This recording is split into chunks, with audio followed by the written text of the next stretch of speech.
Shalom, salam sejahtera buat saudara-saudaraku. Judul renungan kita hari ini, di bawah bendera Allah. Ayat renungan kita terdapat dalam Wahyu 22 ayat yang ke-17. Roh dan pengantin perempuan itu berkata, "Marilah," dan barang siapa yang mendengarnya, hendaklah ia berkata, "Marilah," dan barang siapa yang haus, hendaklah ia datang, dan barang siapa yang mau, hendaklah ia mengambil air kehidupan dengan cuma-cuma. Sebagai wakil Kristus, kita tidak punya waktu untuk kalah. Upaya kita tidak terbatas pada beberapa tempat di mana cahaya telah menjadi begitu melimpah sehingga tidak dihargai. Kabaran Injil harus diberitakan kepada semua bangsa dan kaum dan bahasa dan bangsa-bangsa. Dalam penglihatan, saya melihat dua tentara dalam konflik yang mengerikan. Satu tentara dipimpin oleh bendera-bendera bertuliskan lambang dunia.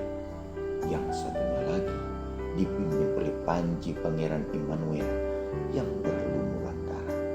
Standar demi standar dibiarkan mengendap di dalam debu ketika kumpulan demi kumpulan dari pasukan Tuhan bergabung dengan musuh, dan suku demi suku dari barisan musuh yang dipersatukan dengan umat Allah yang memelihara hukum. Seorang malaikat terbang di tengah-tengah surga, menempatkan standar Immanuel ke banyak tangan. Sementara seorang jenderal yang hebat berteriak dengan suara keras, "Datanglah kemari." Biarkan mereka yang setia pada perintah-perintah Allah dan kesaksian Kristus sekarang mengambil posisi mereka. Keluarlah kamu dari antara mereka dan pisahkanlah dirimu dari mereka, dan janganlah menjamah apa yang najis, maka aku akan menerima kamu, dan aku akan menjadi bapamu, dan kamu akan menjadi anak-anakku laki-laki dan anak-anakku perempuan. Biarlah semua yang akan datang untuk bantuan Tuhan datang sebagai pahlawan yang berjuang untuk Tuhan. Pertempuran berkecamuk, kemenangan bergantian dari sisi ke sisi. Sekarang para prajurit salib memberi jalan seperti seorang sakit yang merana sampai mati. Yesaya 10 ayat 18. Tetapi kemunduran mereka adalah untuk mendapatkan posisi yang lebih menguntungkan. Teriakan sukacita terdengar, nyanyian puji-pujian kepada Allah naik, dan suara malaikat bersatu dalam nyanyian itu.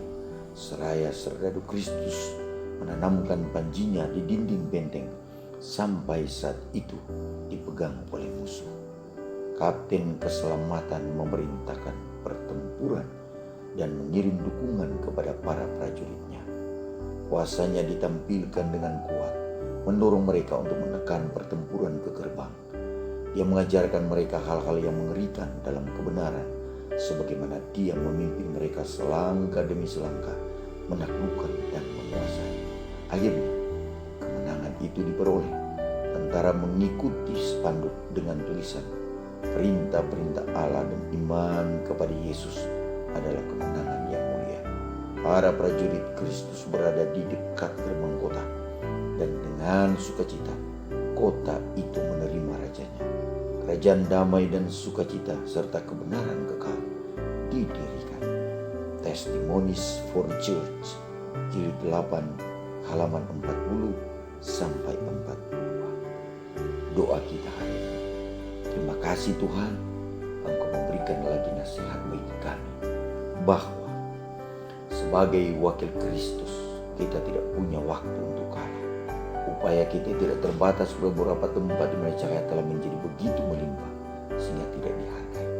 Tolong kami hari ini untuk keluar dan menyampaikan firman Tuhan, karena waktunya sudah singkat. Terima kasih Tuhan untuk renungan hari ini. Kami persembahkan doa ini hanya dalam nama Tuhan Yesus, nama yang indah, Tuhan dan Juru Selamat kami. Amin. Terima kasih saudara-saudara sudah mengikuti renungan kita hari ini. Tuhan Yesus memberkati. Shalom.